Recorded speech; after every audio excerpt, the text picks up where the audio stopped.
Hello, today I will show you how can you make a draggable elements in Canva.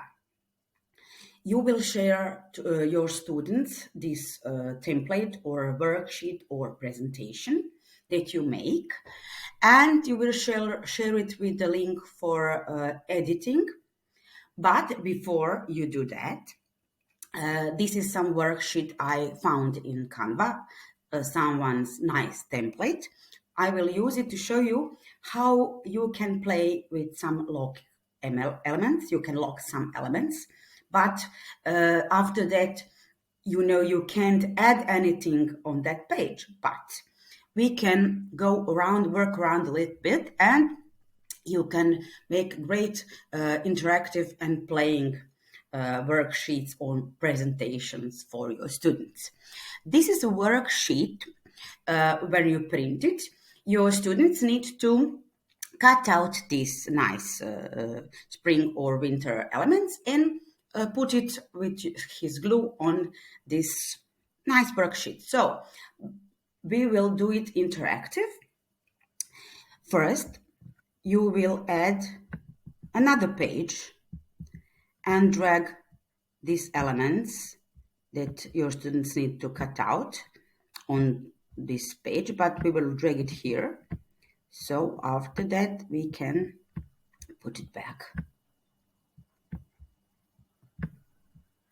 Okay, now this is a very nice worksheet, but this is a table, so you know that you can't group table, but you can lock it.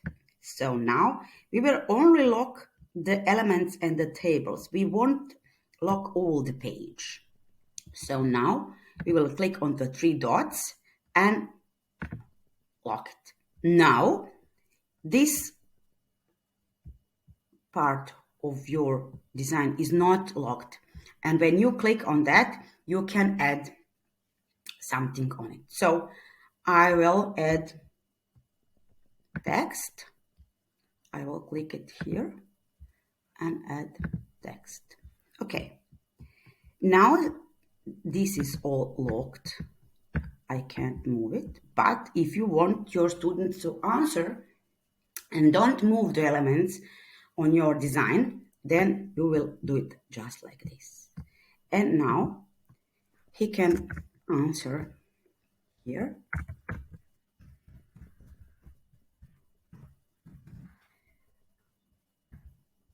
And you will put that text box here.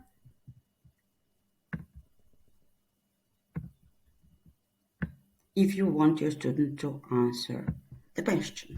He can't move anything, but he can answer and write in your paper. So this is one feature. You can do it with lock elements. I think it's a great and cool feature, but we will drag elements in Canva. So we will move that, and I will go now and put back my elements.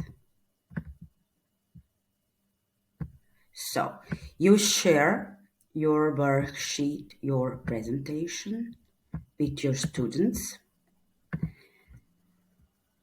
in edit mode, and you will change the text, drag the good elements in winter section and the right elements in spring section. And now we will do it.